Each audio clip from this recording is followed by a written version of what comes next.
This guy here, if you do the glass and the plastic, they're going to attract, right? Because he's positive and he's negative, right? So you did a charge by rubbing, right? Charge by friction on this one, charge by friction on this one. One's still charged up, the other one's still charged up. If you bring them close to each other, they'll attract each other, right?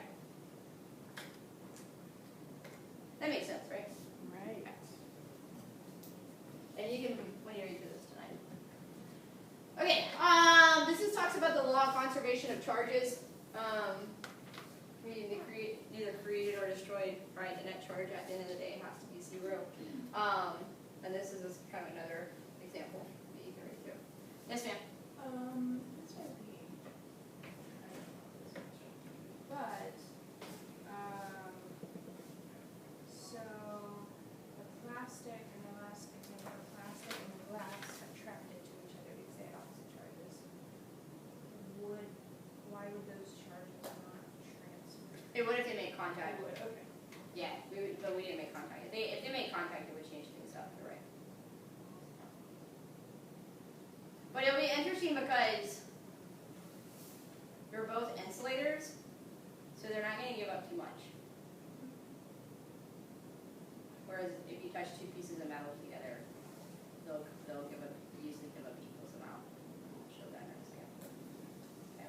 All right, I'll let you read through this one. I'm kind of just going through this because most of the stuff, hopefully, you're like, yeah, I remember this from chemistry or somewhere. Okay. So you can read this on your own. Okay. I'll let you read this too. So this just talks about how to identify charges and all that good stuff. Okay, so I'll let you read through that. All right, now I think this one's interesting. So this is charged by contact or charged by conduction. So charged by conduction. If you go back to your little sheet of paper that I first gave you, let's talk about that one first. So charged by conduction. Another word is charged by contact. You first have to charge up something, right? So this one's we're going to charge this guy up. It's going to be negative. So we can say that it's like the plastic rod. Okay. So the plastic rod has been charged by friction. All right. And then there's a neutral object. And let's make this metal because metals are conductors and they like to jump electrons or gain electrons. Or it's really moving. Okay. Sorry, Really movie? sorry. I'm like. Is there a spider? I know. I was like, why did I read that? What? Anyway, apologize. All right. So. Like, Is there a cricket? And she got distracted. And the guy hit his screen because it was coming off that. Ah. Okay.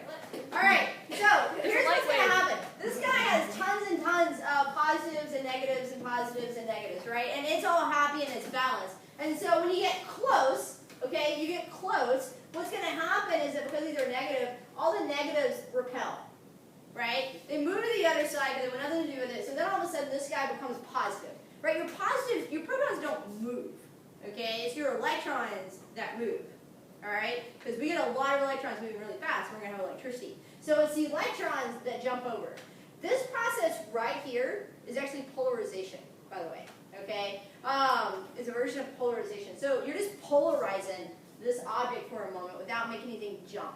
Okay, does that make sense? And polarization will always be an attraction. It's never repelled ever. Okay, so this step right here, you're kind of polarizing it. Yep. So the separation of charge is polarization. There, I have a document on that here in a second. All right, so now we're going to make contact. All right, we're going to make contact with these guys. And what happens is, notice that he had 6 electrons. Well, let's say that 3 of them make a jump. Okay, because they're going to, because they want to hang out with positives, right? And all of a sudden, he's still negative though. He's just less negative.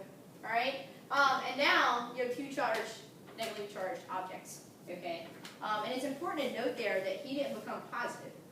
Okay. That he actually just gave up some of his electrons. He didn't give them all up because plastic typically doesn't want to give them all up. Okay. Yep. Okay. So when the polarization happens, does it cause an attraction? Yeah, it's always an attraction. Yep, it's always an attraction. An example of polarization, if you take a comb, right, you guys have probably seen that, you get the comb charged up, and then you take paper. Right? The paper is happy neutral. You can take a bunch of paper, put it on a piece, put it here. Okay? Take a plastic, whether it's a comb or whatever, brush it through your hair, get it charged up. Okay? Do one of these. And so you take a comb, and if you take the comb, you can start to make the paper kind of dance on the table, and it'll want to like hang out with the comb. Now, if you physically touch it, it'll pick it up, right? But it will make paper kind of dance. Okay. So, but it has to be like, and today's actually not a bad day for electricity, for static electricity. Doesn't feel rain. We'll come back. It's like thunder. We'll go outside. God's mad. I have a question. Okay. Okay, let's go.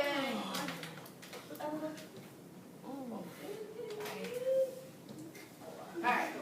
Now, alright, so this one right here is an example of that, what we just talked about. Alright, they charged up the plastic, and this guy was negative charged, right? So, negative, negative, negative. Yeah, so this guy had all the little positives and negatives up here, but then the electrons jumped, and he became negative, right? Now, the difference between these two, I think, are interesting is for you to know. Okay, plastic does not like, it's an insulator. So electrons do not freely move to it. They'll separate, okay, but they don't get to like travel down the plastic tube. All right? So interesting enough, if you take a piece of plastic, when you charge it, you only charge the area that you make contact with. That whole thing is not charged up because it's plastic. Now metal, usually when you get metal charged up, the whole thing becomes charged up because it freely allows electrons to come move around. Okay, because it's a conductor. Does that make sense? Okay, so why did I bring that up? Well, there's two different examples here. Is that this guy is charged, right? And again, he kind of has those positives over here. The electrons separate. These guys jump, so this whole thing becomes negative charge. Okay, this guy is a plastic rod. He's an insulator. It's like grounding yourself. Okay, you ever hear that? They're like, ground yourself. Okay, if you're like in a car and it's lightning, and a lot of people are like, oh, get out of the car. No. There's tires, Lindsay says. They're made of rubber. Yes, it's an insulator. Stay in the car, people. Don't get out. Don't get out. Okay, there's a lightning storm. No. I wasn't going to get out. I don't want to get wet. Are you kidding me? She said, yeah. Okay, if you hit her in water, that sucks. Just pray and unless it's pure water, because then electricity doesn't go through it. yeah, because they're fun. Did you know that? Smith taught us that. No, Charles taught us that.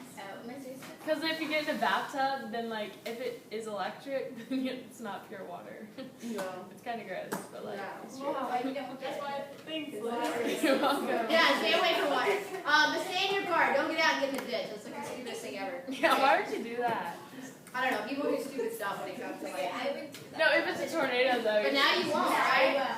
You need an insulator. Okay, anyway, so why I bring this up is that this plastic rod right here, it's kind of like a dam, right? It's not going to let any of these electrons flow and hit this other piece of the metal. It doesn't freely flow. So this guy over here that's hanging out, he does not get charged up. Now, you could argue, you're like, well, doesn't that get charged right there? Maybe the end of that plastic gets a little charged, right? But it's not going to allow electrons to flow through. Okay, it's an insulator. It's just not going to happen.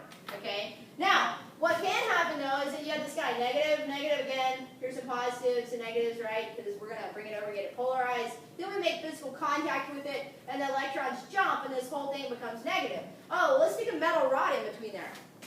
What a smart idea. Okay? So then what happens, electrons go shooting down, this thing becomes negative as well. And everyone's charged up and happy.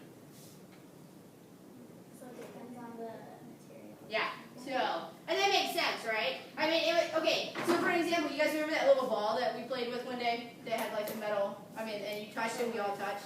Okay? This would be us touching, making the complete circuit. Does that make sense? All right? This right here is like breaking the circuit, okay? You're not allowing electrons to flow through. Circuit with a piece of plastic with a number. That's why they use wire. Does this make sense? Everybody good? Okay, cool. My dad played work. Time is it? Okay, cool. How are we doing on the time to make sure that thing doesn't shut off? I think it's doing really well. We got 16 minutes. Okay, hit pause and let's start a new one in case like.